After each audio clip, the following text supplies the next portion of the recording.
I realized if I would have taken a moment to really step back and do the necessary healing through therapy, that I wouldn't have put myself in that situation.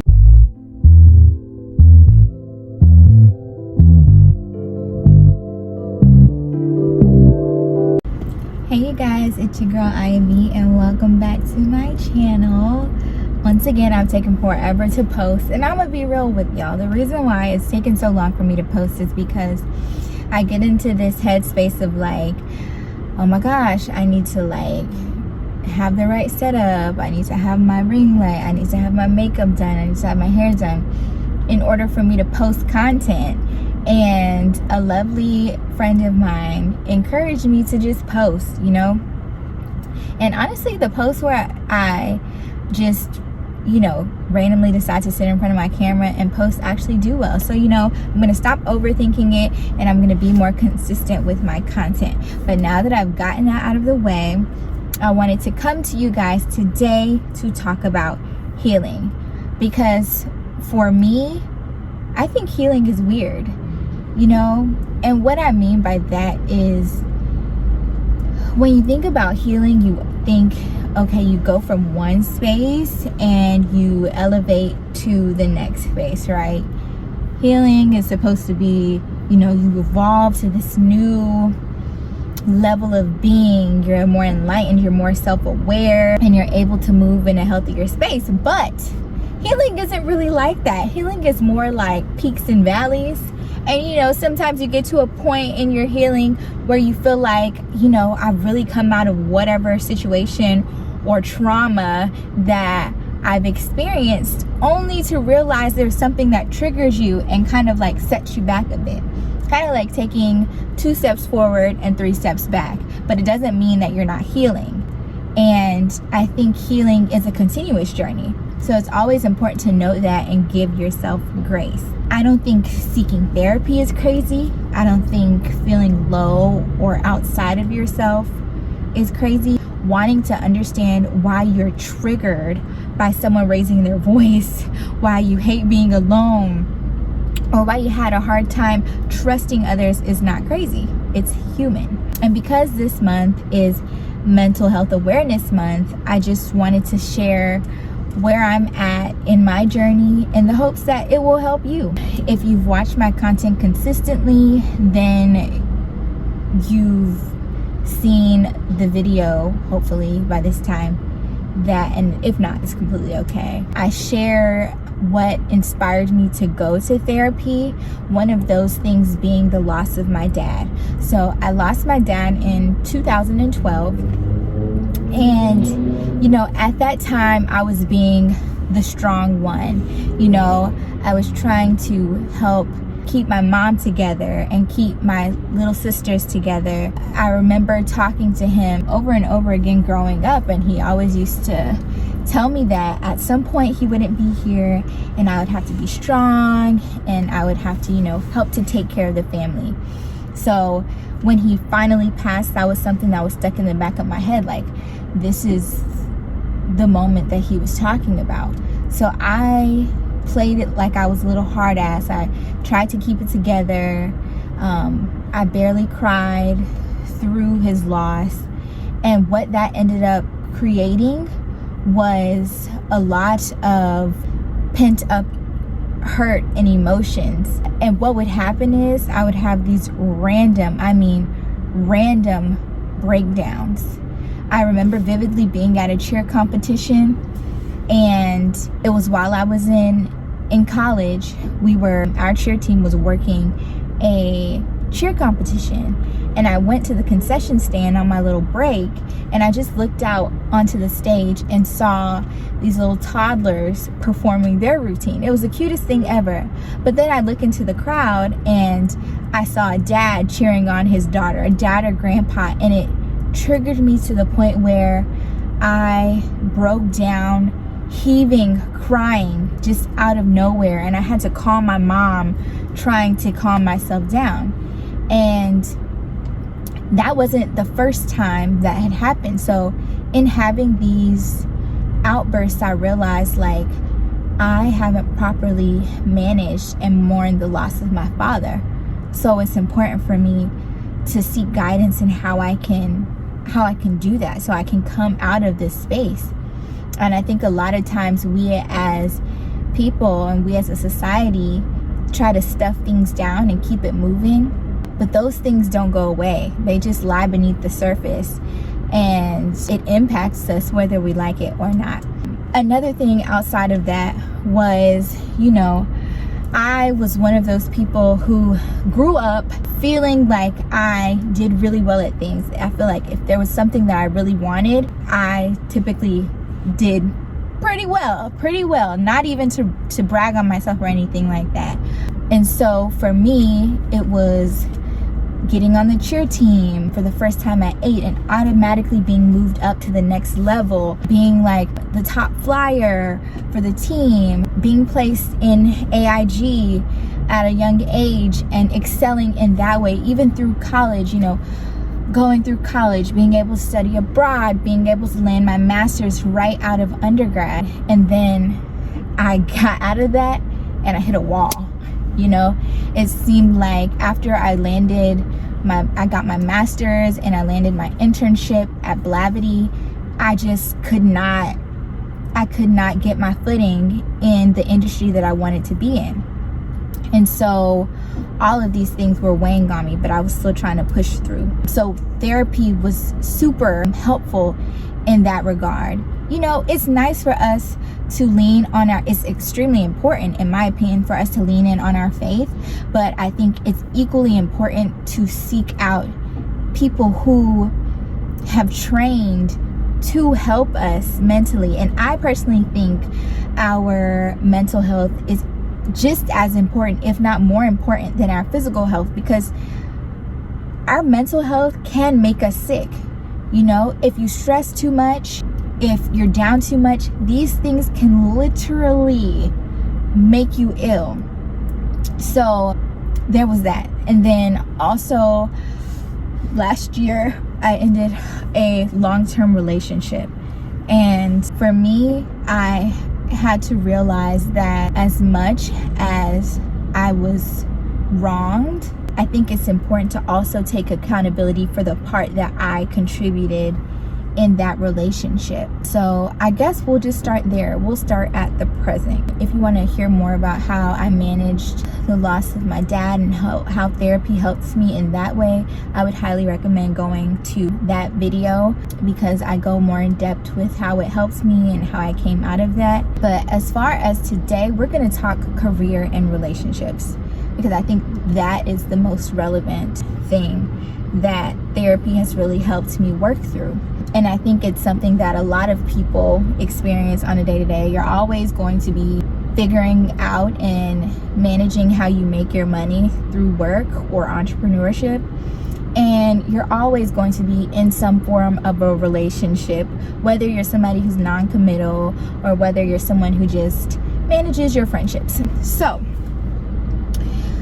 like I said, last year I came out of a 4-year relationship, and it wasn't the healthiest. There, of course, were good times, but there were also bad times. And there was a point in the relationship where I was really having a hard time seeing what exactly was in front of me.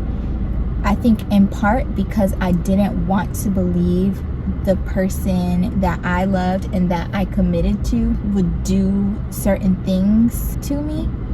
And then beyond that, there was some manipulation going on. But anyway, I say all of that to say, when I turned the mirror towards myself, I realized the first thing that went wrong for me in terms of even entering this relationship is the fact that I hadn't healed from my last relationship. And so I was carrying a lot of my past baggage into this new relationship. And that was the first red flag. Like, we always talk about encountering people who are emotionally unavailable, but just because you're ready to jump into the next relationship does not mean you are emotionally available. It may just be that you're trying to transfer whatever emotions that you're still carrying and holding from your last relationship. You're trying to transfer it to a new person, and that's unhealthy.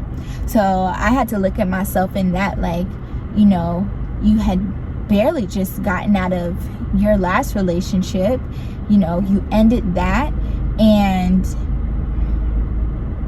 now you're freaking on a dating app. And I didn't even go on the dating app, to be completely honest, to do much except for distract myself from the ending of my last relationship. But I ended up meeting someone and we vibed, and you know, that ended up turning into a long-term relationships with a lot of ups and downs.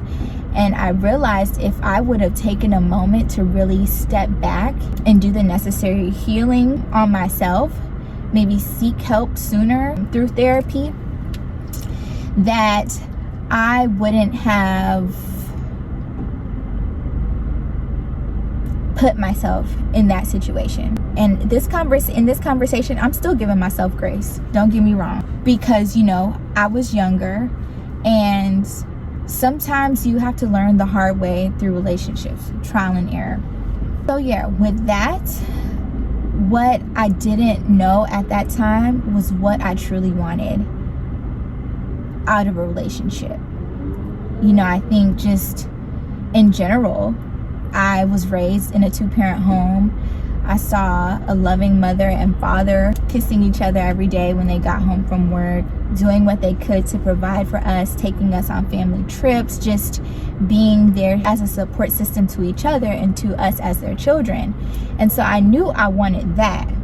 But outside of that, I don't think I really did the necessary work to figure out what I truly desired in a partner, what my non-negotiables were. And so even going into this relationship, this past relationship that I'm speaking of, I was more committed to the idea of being married one day than committing to finding someone that was really the best person to marry. I hope that makes sense. I like to think of the Law of Detachment, and this is from Deepak Chopra, his book, The 7 Spiritual Laws of Success. He talks about the Law of Detachment, which says you can have desires, but don't be attached to specific outcomes. So you put whatever desire you have into the world, you pray to God about it, but instead of having a specific way you'll get there or a specific idea of what that will look like, you just allow the infinite possibilities of what that will look like to come to you. And so if I look at it in the sense of relationship, my desire is to be married, right? But just because I have a desire to be married does not mean I have to attach it to every guy that I encounter that I like, because I think that's what happened. Even in hearing him say that marriage wasn't important to him, I had already committed to me liking him and the idea of us being married one day, when it was clear that we were already misaligned. And if I would have been more self-aware, for sure, then I feel like we could have avoided being in a situation where we were equally yoked, even beyond that. So once again, without the help of therapy and just strengthening my relationship with God, I can't say that I would be here. And I feel like upon ending that relationship, I would have just immediately jumped back into another relationship, unprepared, still nursing wounds, and I could have easily replayed that situation all over again. So upon exiting that relationship, I turned the focus to self. Instead of trying to find someone to help me manage my hurt, my pain, my loss, I instead once again did that necessary work on self to figure out what is it in me that is putting myself, that is landing myself in this situation. And it's not to blame you. When you've been hurt, when you've been mistreated, when you've been abused, it's not to blame you, but it is important to identify what in us is attracting these things, these people, these circumstances. And I think in me doing the necessary work, I have been able to come out in a space where I can discern whether a person or a situation is not for me. And instead of, I won't say wasting, but instead of spending years figuring that out, I can identify that much quickly so that I can welcome and embrace people and situations that are right for me.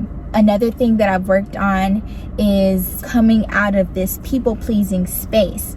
I'm one of those people who have always had a hard time saying no to people. And what that ended up doing was it left room for no boundaries for myself personally, and it left me feeling stretched thin, underappreciated, and resentful. But really, if I were to have established boundaries and be able to say, no, I don't like this, or no, I don't want to do this, instead of feeling like I have to do this because in me doing this, it shows my selflessness and love, which there's nothing wrong with being selfless and loving. It's necessary, but it's also necessary to be able to set up boundaries to protect your own peace and your mental health. These are all things that I have learned, and I'm still continuing to learn more about myself. I feel like I'm in a much healthier space. I took a year to figure out what I like and don't like in relationship, where I need to grow and improve and heal on an individual level. I played around with, dating, and I'm still in that realm of dating, but I haven't been quick to commit to someone without truly understanding if we are aligned, if we are equally yoked. And I'm also in a space of being able to know when it's best to detach from relationships and connections that do not serve me. So these are all things that, therapy, getting back right with God, doing a lot of self-reflection, expressing gratitude, and giving myself grace has brought me. It's brought me here. And I realize this video has become much longer than I anticipated. So instead of me going into work and, going deeper into how I hit that wall and how I've come out of it, I can just save that for a next video. If you guys want me to talk more about that, if any of you are struggling with where you are in your career, in school, or if you're just confused in what your purpose is or what you're supposed to do, let me know in the comments and I will expand on that. But I just want you guys to know that taking care of self is so important. Things I didn't hit on: meditation, yoga, just learning how to breathe deeply. It all really helps. If you're someone who experiences anxiety like I do, those 3 things that I mentioned are so important in helping you come out of those uncomfortable spaces. So I just want to leave you guys with, how important it is to seek help and speak to someone. You don't have to stuff it down. You don't have to try to manage things all by yourself. Even if you aren't going to a licensed therapist, just find someone that you really trust and that you can talk to and who has the mental capacity to listen to you and lend that support to you. We weren't brought into this world to be alone and manage things on our own. So don't ever feel like you have to move in this world by yourself or you're meant to be alone, okay? So yeah, happy Mental Health Awareness Month. Once again, healing is weird, but it's so necessary. And just because you're in that part of your healing where shit feels sucky does not mean you aren't still doing the necessary work. So I love you guys. Thank you so much for listening. Thank you so much for watching. And I hope I will see you in the next video. Bye.